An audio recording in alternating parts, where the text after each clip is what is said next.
রব্বুল আলামিন যে আমাকে সুযোগ করে দিয়েছেন, তিনি আমার উপরে মেহেরবানি করছেন, ইহসান করছেন। এরপরে আমি কৃতজ্ঞতা জানাই বর্তমান সরকারকে যে তিনি আমাকে এখানে পাঠিয়েছেন। আমি গভীর কৃতজ্ঞতার সাথে স্মরণ করি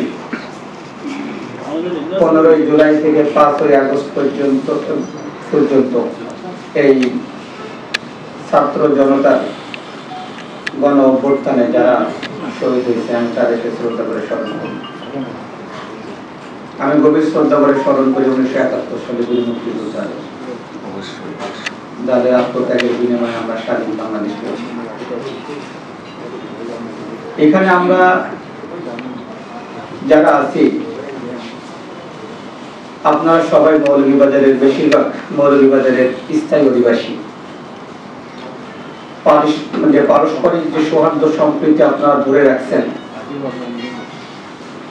আমিও আপনাদের একজন সহকর্মী হিসাবে, একজন সহযোগী হিসাবে সেটা ধরে রাখার চেষ্টা করব। কারণ মৌলভীবাজার জেলার যে ঐতিহ্য, যে কাস্টম, যে প্রথা, সেটা ধরে রাখতে চাই।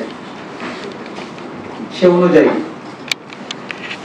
আমরা সকলেই একসাথে কাজ করব। মৌলভীবাজার জেলার যে সমস্যা এবং সমস্যাগুলো, যে চ্যালেঞ্জ যেগুলো, সেগুলো চিহ্নিত করে সামনের দিকে অগ্রসরের সময় আসছে।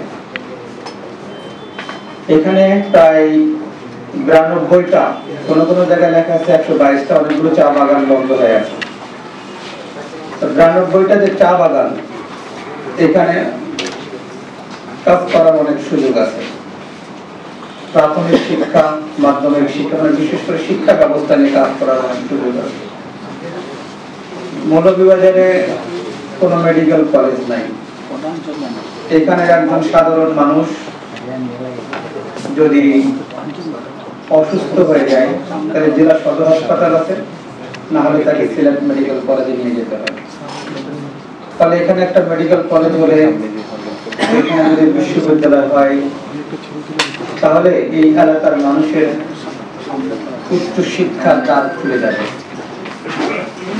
আপনাদের লেখনের মাধ্যমে যদি এগুলো উঠে আসে, তাহলে জেলা প্রশাসনের পক্ষে কাজ করা সহজ হবে।